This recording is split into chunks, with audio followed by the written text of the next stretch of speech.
Welcome to the Ronseal, the programme where the stick and swill-bucket rattles back and so on and so forth. The middle of the afternoon. Is it the worst time of day? Well, quite possibly.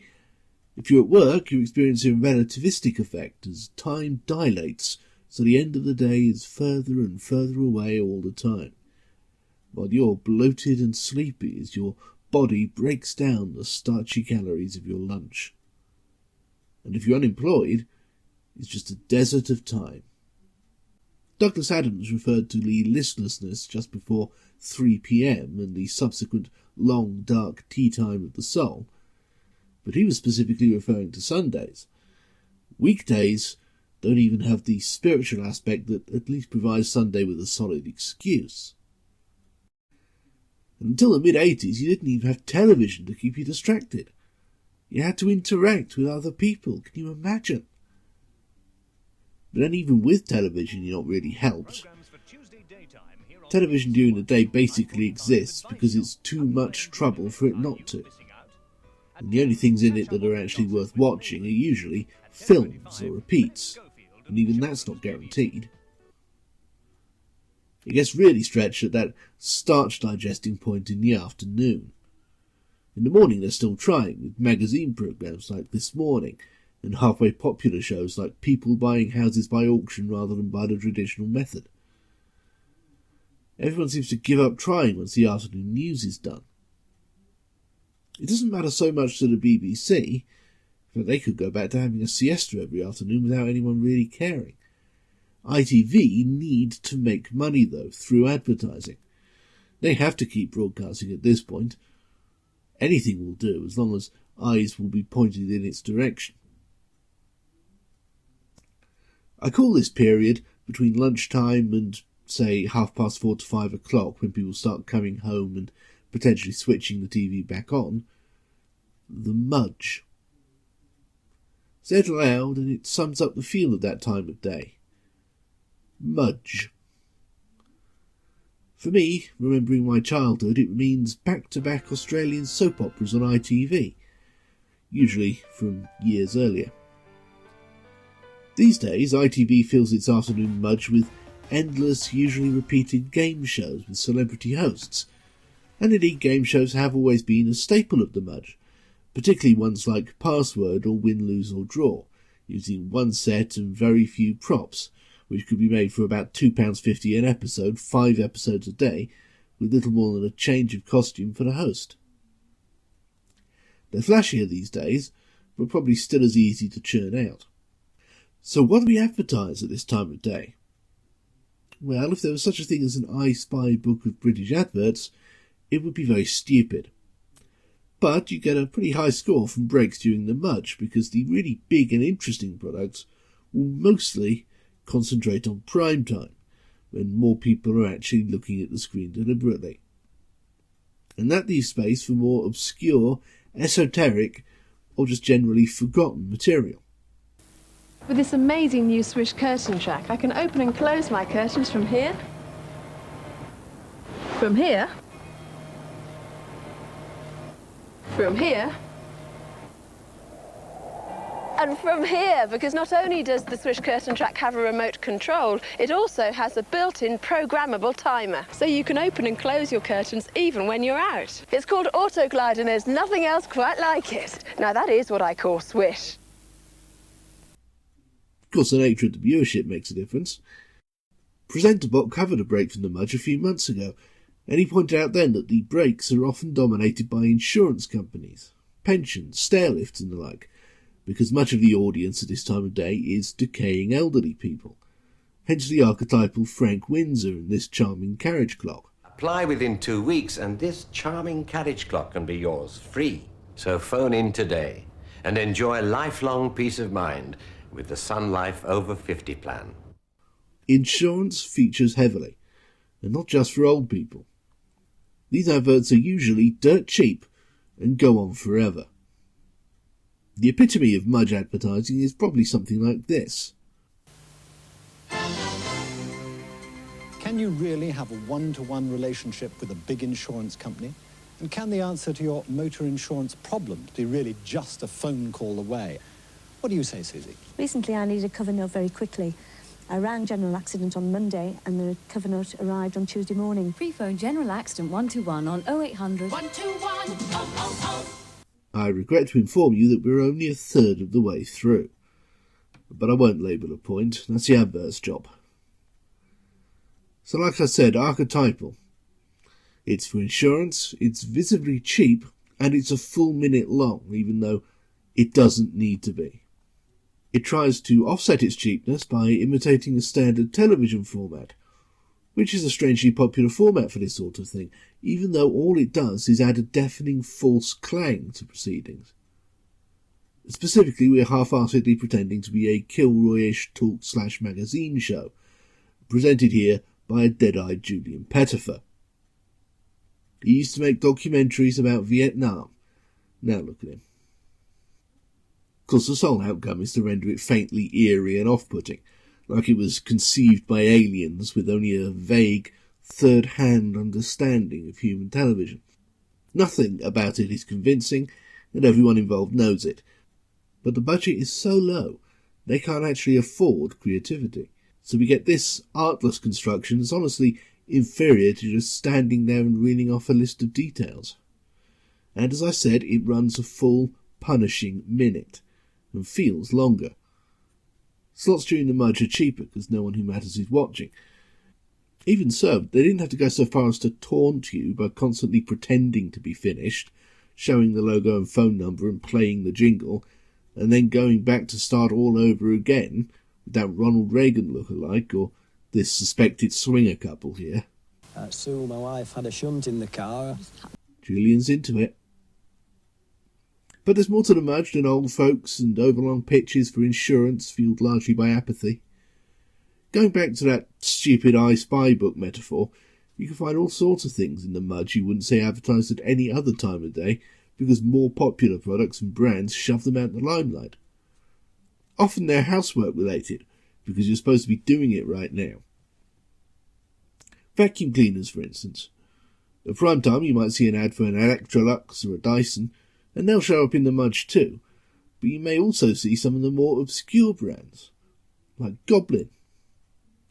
Goblin were a venerable old brand that sort of floated about the British market for some decades as an unassuming budget option, to be sold at tastefully low-key, often independent electrical stores to people who couldn't afford the kind of big names that didn't need to advertise in the Mudge. Hello, Mum. Hello, love. You're only to stay with Elvis. I'm just having a quick once-over with me new Goblin Rio. Ooh, let's have a try. It's got lots of handy tools, too, and 1,000 watts of power. Means it fits all sorts. And it's fully guaranteed for 2 years. Elvis, out. Julie, tea. Ida, Rio. Goblin Rios from around £50. Power beyond their size. You can tell it's aimed at proles because Julie Walters, well, because she's here at all, really, but also she's dining the Brummie right up to 11. The Goblin name changed hands repeatedly over the years. At this point it was with Glenn Dimplex, who also owned the much classier and better regarded Morphy Richards brand, and obviously favoured that one to the point that Goblin eventually disappeared. Somehow it eventually landed in the hands of Asda, who are currently using it, once again, as a budget brand. And of course this understandable tendency to concentrate on things house-related also stretches to DIY, gardening, general home care. I mean, even the programming in the daytime is obsessed with that sort of thing. So the Mudge tends to include plenty of ads for things you'd only find in a garden centre. Some of them from companies so small they can't even afford retakes. Using spades and forks can be back-breaking. The garden claw virtually eliminates bending and lifting. Turn the handle, and the steel prongs corkscrew into all soils, even my heavy clay. Cultivating and weeding can be done faster with little effort. Also available, the Garden Claw Gold. The height's adjustable for the taller or shorter gardener. Garden claws are guaranteed for 5 years. Look for the blue and yellow box. Available at Do It All, Focus, Homebase and B&Q. And of course there was plenty of exposure for the likes of the Cooper and Old Man. And I've seen some very attractive doors and window frames done in this, I can tell you. Oops, how embarrassing. I haven't brushed my hair. Supernal. No one does wood more good. And the genuinely terrifying Thompson's water seal guy, who looked like he was about to come out of the screen and lamp you for not protecting your brickwork. You think your brickwork's safe as houses? Well, you're wrong. Water's attacking it right now. Stop it with Thompson's water seal. It's this easy. It forms a waterproof barrier so rain can't damage your bricks. Spend a few quid on Thompson's or a few hundred on repairs. It's up to you. Thompson's water seal. Buy now. Don't pay later. All right, I'm sorry. Got a flat roof? Let's face it, could leave. So what are you going to do? Thompson's roof seal's easy to apply. It forms a waterproof barrier so rain can't get through. Leave it to chance. For the day your flat roof leaks, don't say I didn't warn you. Thompson's roof seal. Buy now. Don't pay later. I don't even know you. What are you doing in my house? Please leave. Interesting side note about this one. The word could leave. There is overdubbed. It was originally gonna, but that was just too threatening for the Advertising Standards Authority. And particularly inescapable in the mid-90s, of course, the Ronseal campaign, from those wacky postmodern jokesters at HHCL, the Tango guys, which became essentially a pre-internet meme so quickly and so pervasively that it was almost immediately forgotten how clever it was. In fact, if you'll forgive a rant, and if you won't, what are you doing here? I want to remind everyone, or the few dozen people who watch this programme, of that cleverness. You remember this campaign, or at the very least you're familiar with the slogan, which is still part of the vernacular to this day. Here's the first, and best, because he doesn't know it's a meme yet, advert. This is Ronseal quick drying wood stain. You can't miss it. It comes in a tin with Ronseal quick drying wood stain on it. It protects and it's rainproof in about 30 minutes, which means in about 30 minutes your wood's rainproof and protected. So if you've got wood to stain and you want it to dry quickly, use Ronseal quick drying wood stain. It does exactly what it says on the tin. And here's a Ronseal advert from the year before HHCL took over the contract. To colour, waterproof and protect your exterior wood, you can't do better than this. Ronseal quick drying wood stain. Ronseal has been proven to last twice as long as any ordinary wood stain. And Ronseal wood stain is so quick drying, it's rainproof in just 30 minutes and you can finish the job in a day. Ronseal quick drying wood stain. Done in a day, lasts for years. Ronseal brings home the beauty of wood. Notice how it's almost indistinguishable, at least on paper. A direct pitch straight down the lens. What's the difference? Attitude. This one seems, in a strange way, to be trying to impress you. Or at the very least, halfway convince you that this is a real door. Once HHCL turned up, they took the same format and reduced it, all the way to the point where it was literally just a direct, unpretentious pitch with no affect whatsoever, thereby subtly flattering the viewer's intelligence, unlike the original, more standard version, which, like most, tried to bypass it altogether. It's just a shame it became a catchphrase, but then that's advertising for you. It's also a good time for local concerns to get noticed. Of course, most local adverts are much of a sameness. It's the Distinct Upholstery Sale of the Year, the Great Distinct January Sale. A fantastic choice of suites brought to you direct from our factory at drastically reduced prices. Draylon, print, leather, we've got the lot. We'll even allow you up to £200 for your old suite. And you can choose to pay for up to 3 years with free credit. The choice is amazing, the savings enormous in the Distinct Upholstery Ace of Sales. Starts Boxing Day at 10 a.m. in Leeds, Doncaster and Skipton. Remember, everything is reduced. Yeah, that sort of thing. A bellowed carnival barker pitch over still images, or video footage if we're lucky, of hideously ugly furniture. Stands to reason, really. A sofa shop with 3 branches within 60 miles of each other doesn't really have the resources to hire the likes of Hugh Hudson, especially if all their furniture looks like that. Some highly regional concerns have a bit more in their pockets, though, particularly tourist attractions. You see a lot of these during the Mudge, and for that matter on into children's ITV when there was such a thing. I'm not talking about the big guns like Alton Towers or even Chessington World of Adventures, although they certainly weren't above it. I mean the smaller ones, full of adventure playgrounds covered in wood chippings and bordered by logs, water slides and maybe a roller coaster if you were lucky. In my neck of the woods it was Flambards, Dobwalls, Creeley, Cricket St. Thomas. All dead now, except Creeley. Cricket St. Thomas got turned into a blobby land by Noel sodding Edmonds before it died. He lived down here, you know. Literally right down here. My dad saw him in Tesco's petrol station once. Failing that, there were those attractions that weren't adventure parks, or otherwise imitative of those big wonderlands that were too expensive to visit. Museums and stately homes, mostly. Sometimes they were both at the same time, like Bewley. You can't beat the memories we gave to you. Take a home of days gone by. Imagine living in a house like this. And without feeling any guilt somehow. Add some classic cars nearby. This makes cars more interesting. Does it? Does it though?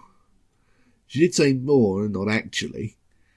So near, just a drive, olden days come alive. Memories are made of this. Not necessarily interesting ones, at least if you're a kid. But that's your fault for being a kid. All sponsored by Lord Montague, who really did live in a house like that. In fact, it was that house. And collected so many cars he turned it into a museum for everything internal combustion engine related. And kids still get dragged there to this day, despite the risk they may grow up to be Jeremy Clarkson. And when all else fails, ITV could fall back on the TV Times. It was one of the most common types of ad break filler when they still made it themselves, and it continued to be useful, i.e. cheap and easy to source, when they didn't anymore. Also relatively cheap are stuff adverts, the ones for entire industries and concepts, with the bonus that there's more than one kind of stuff advert, so you can actually target the kind of people likely to be watching in the Mudge. For example, for sale, weekend home with views across the South Downs and the Yorkshire Dales. Excellent sailing and golf. Hot running water, cold running water. Good fishing, home cooking, friendly neighbours, large back garden. When you own a caravan, great weekends and holidays are round the corner. Just get up and go. For a free guide, ask your dealer. Doesn't come much more British afternoon than that. It's well done as well, with Philip Maddock purringly exalting what sounds like a dream home, until you realise he's actually talking about a caravan, and so all the luxuries he's talking about are purely technical at best and an outright lie at worst. Don't get me wrong, I like the idea of caravanning, but not for the caravan itself. What I like is the idea of a house on wheels that you can just trundle around to new and interesting places and come back to at the end of the day, and then trundle off somewhere else once you get bored. It's my Romani blood, I expect. Or perhaps I'm part snail. Either way, I'm still a massive bourgeois pussy at the end of the day. I would need a large, well-appointed caravan, preferably with central heating, full plumbing, Wi-Fi, double glazing, brick walls, a roof. Basically put wheels under a modest bungalow. I'm basically the worst Romany. What really makes the Mudge, though, is that paradoxical feel of hyper-reality and unreality at the same time. Think about that garden claw advert. Using spades and forks can be backbreaking. The garden claw virtually eliminates bending and lifting. That little split-second stumble before the word bending. Eliminates bending and lifting, bending and lifting, bending and lifting, bending and lifting. It's a perfectly normal thing, obviously, but it's also something you're not supposed to see in an advert. Advertorial spokespeople are supposed to deliver their lines slickly and quickly. Stumbles like that obviously happen, but then they do another take. They don't make it to the final product, unless they literally don't have the budget for multiple takes, which the kind of adverts that get shown in the Mudge often don't, because they're for such minor product. The moral of the story is, you're not supposed to be watching television at this time of day at all. And they're not going to go out of their way to give you any incentives to do so. And neither will the advertisers. But if you insist, you might see things you wouldn't at any other time. That's talk shows that no one believes in. Cheap vacuum cleaners. Wooden men doing exercises. Walk-in baths. Hideous furniture at a store near you. Garden implements that look like tools of the Spanish Inquisition. Trailer. A world where musty, domestic mundanity and faintly nightmarish unreality go hand in hand. Nothing is real.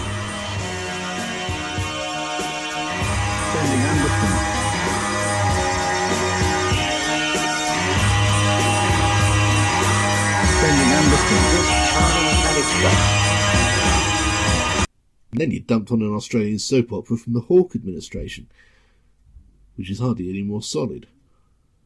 No wonder the Spanish just sleep through it.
This has been a Bob the Fish production, one of dozens you can watch right now for free on bobthefish.org.uk. Don't forget to like and subscribe and hit the bell, and join us on patreon.com/applemask to support further productions and gain fabulous exclusive content, like my ongoing history of the BBC, your day's viewing on a random day in history, even a few exclusive mini video essays. Plus the satisfaction of knowing that thanks to you, I get to eat regular meals. bobthefish.org.uk. We care because you do.